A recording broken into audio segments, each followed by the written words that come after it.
Hello everyone, আসসালামু আলাইকুম।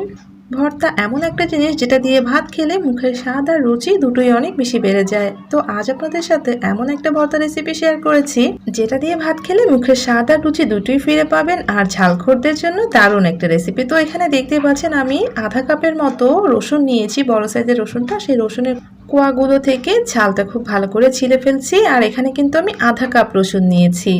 তো রসুনের কোয়াগুলোর খোসা আমি ছিলে পরিষ্কার করে নিচ্ছি। তো সবগুলো রসুনের কোয়া ছেলা হয়ে গিয়েছে, এখন আমি এগুলোকে সরিয়ে রাখছি। এখানে আমি কাঁচামরিচ নিয়েছি 1.5 কাপের মতো। আপনারা 1.5 কাপ থেকে 2 কাপ পরিমাণে কাঁচামরিচ নিতে পারেন, অর্থাৎ রসুন থেকে কাঁচামরিচের পরিমাণটা বেশি হতে হবে। তো কাঁচামরিচের বোটাগুলো ফেলে দিয়েছি আর মেজারমেন্ট কাপ দিয়ে মেপে 1.5 কাপ মেপে নিয়েছি। আর এই সবগুলো মরিচ এখন আমি খুব ভালো করে পানির মধ্যে ধুয়ে নিচ্ছি। খুব ভালো করে হাত দিয়ে কষলিয়ে মরিচগুলোকে ধুয়ে নিচ্ছি। আমি 2-3 বার ধুয়ে নিয়ে আসছি। তো একটা প্লেটের মধ্যে রসুন মরিচ সবটা উঠিয়ে নিয়েছি। আর এখানে আমি একটা পেঁয়াজ দিয়েছি ছোট সাইজের, খুব বেশি পেঁয়াজ এখানে দেওয়া যাবে না, আপনারা চাইলে নাও দিতে পারেন। তো চুলায় প্যান বসিয়ে দিয়েছি। তারপর এখানে প্রথমে আমি রসুনগুলো দিয়ে দিলাম, তারপর দিয়ে দিচ্ছি কাঁচামরিচ। এখন এই সব কিছুকে আমি খুব ভালো করে শুকনো তাওয়াতে ভেজে নিব। এখানে কিন্তু কোনো ধরনের তেল দেওয়া যাবে না। তো খুব ভালো করে ভাজতে হবে, যতক্ষণ না রসুন মরিচটা একদম পুড়ে যাচ্ছে ততক্ষণ পর্যন্ত ভেজে নিব, মানে একদম পোড়া পোড়া ভাব হচ্ছে ততক্ষণ পর্যন্ত ভেজে নিব। তো আপনারা দেখলে বুঝতে পারবেন যে রসুন আর মরিচটাকে কীভাবে ভেজে নিতে হবে। তো আমি রসুন মরিচটাকে খুব ভালো করে ভেজে নিচ্ছি। আর এই সময় যা একটা ঘ্রাণ বের হয় না, মনে হয় যে এখনই ভাত নিয়ে বসে পড়ি। তো রসুন আর মরিচটাকে আমি খুব ভালো করে ভেজে নিচ্ছি, আর বারবার কিন্তু নেড়ে চেড়ে দিচ্ছি যাতে চতুর্দিকে খুব ভালোভাবে ভাজা হতে পারে। তো যখন দেখবেন যে এরকম ভাজা হয়ে গিয়েছে, এ পর্যায়ে আমি পেঁয়াজটাকে এরকম 4 ভাগ বা 5 ভাগ করে দিয়ে দিলাম। একটু মোটা করে দিয়েছি, খুব বেশি চিকন করে পেঁয়াজটা কাটতে হবে না। আর পেঁয়াজটা দেওয়ার পরে আমি এখন আবারও কিছুক্ষণ ভেজে নিব, যতক্ষণ না পেঁয়াজটা নরম হচ্ছে আর হালকা একটু পোড়া পোড়া হচ্ছে। পেঁয়াজটা কিন্তু বেশি পুড়ে ফেলা যাবে না। তো দেখেন একটু পরপর নেড়ে চেড়ে দিয়েছি, আর পেঁয়াজটা কিন্তু নরম হয়ে যাচ্ছে আর মরিচ রসুনটা খুব ভালোভাবে পোড়া পোড়া হয়েছে। এখন আমি এর মধ্যে 1 চা চামচ লবণ দিয়ে দিলাম। লবণটা আপনারা বেটে নেওয়ার সময় দিতে পারেন।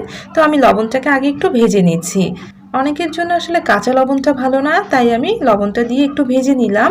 আর পেঁয়াজটা একদম নরম হয়ে গিয়েছে। তো এই পর্যায়ে আমি দিয়ে দিয়েছি সামান্য একটু ধনেপাতা, খুবই অল্প পরিমাণে ধনেপাতা দিতে হবে। আর ধনেপাতাটা দিয়ে নামিয়ে নিতে হবে, জাস্ট একটু নেড়ে চেড়ে দিব। এই যে দেখেন ধনেপাতাটা কিন্তু কাছাকাছি রয়েছে। এই পর্যায়ে নামিয়ে নিচ্ছি। এখন আমি গরম গরম বেটে নিব, এর জন্য বাটনার মধ্যে ঢেলে নিলাম। আর রসুন মরিচটা দেখতে পাচ্ছেন কতটা পোড়া পোড়া হয়েছে। যতটা পোড়া পোড়া হবে এই ভর্তাটা খেতে তত বেশি মজা লাগবে। তো এখন আমি খুব ভালো করে সব কিছুকে বেটে নিচ্ছি। আর রসুনটা দেখেন কত সুন্দর সিদ্ধ হয়ে গিয়েছে। তো প্রথমে রসুনগুলোকে বেটে নিয়েছি, তারপর একসাথে আমি সব কিছুকে বেটে নিচ্ছি। আপনারা কিন্তু লবণটা এই পর্যায়ে দিতে পারেন। তো সব কিছু খুব ভালো করে বাটনার মধ্যে বেটে নিচ্ছি। আপনারা এই কাজটা অবশ্যই শিলপাটায় করতে পারেন, শিলপাটায় করলে ভর্তাটা আরও বেশি সফট হবে। তো আমি খুব ভালো করে বেটে নিচ্ছি। তো খুব মসৃণ করে বেটে নিচ্ছি যাতে এখানে রসুন মরিচের একটা মিহি পেস্ট হয়, তবে কিন্তু পেঁয়াজটা একদম বাটা হবে না। আর যদি শিলপাটায় বেটে নেন তাহলে হয়তো বা বাটা হতে পারে, তবে দেখেন পেঁয়াজটা কিন্তু একটু দেখা যাচ্ছে। তো আমি খুব ভালো করে আবারও বেটে নিচ্ছি। সবটা একসঙ্গে নেওয়ার পরে আবারও খুব ভালো করে বেটে নিচ্ছি। আপনারা চাইলে একটা ব্লেন্ডারও করতে পারেন, তবে বাটনা বা শিলপাটায় বাটা ভর্তাটার স্বাদ অনেক বেশি হয়ে থাকে, তাই আমি বাটনায় করেছি। আপনাদের কাছে শিলপাটা থাকলে আপনারা শিলপাটায় করে নেবেন, আর যাদের কাছে কিছুই নেই তারা ব্লেন্ডারে করে নিতে পারেন। তো আমার কিন্তু ভর্তা বানানো হয়ে গিয়েছে, আমি এখন ভর্তাটা তুলে নিচ্ছি। এখানে আর কিছু দিতে হবে না। তো আমি এখন ভর্তাটাকে সার্ভ করে নিয়েছি। উপরে সামান্য একটু সর্ষে তেল দিয়ে দিয়েছি, তবে এটা দেওয়ার তেমন একটা দরকার নেই। আশা করছি আজকের এই ঝাল ঝাল কাঁচামরিচের ভর্তাটা আপনাদের কাছে ভালো লাগবে। যখন মুখের স্বাদ বা রুচি থাকবে না, তখন আপনারা ঝটপট এই ভর্তাটা বানিয়ে নিতে পারেন। বিশ্বাস করুন, এটা তো ভাত দিয়ে খেতে ভীষণ মজা, চিতই পিঠা দিয়ে খেতেও কিন্তু অনেক মজা, আর মুখের স্বাদ আর রুচি দুটোই ফিরে আসবে। আশা করছি আজকের এই সহজ ভর্তা রেসিপিটা আপনাদের ভালো লেগেছে। আমি কিন্তু ভাত খাওয়া শুরু করেছি, কারণ পোড়া কাঁচামরিচ আর রসুনের ফ্লেভারটা এত সুন্দর হয়ে থাকে যে দাঁড়িয়ে থাকা যায় না। তো রেসিপি যদি ভালো লাগে প্লিজ একটা লাইক দিয়ে যাবেন, আর এমন আরও রেসিপি পাওয়ার জন্য প্লিজ চ্যানেলটা সাবস্ক্রাইব করে সাথেই থাকবেন। সবাই ভালো থাকবেন। আল্লাহ হাফেজ।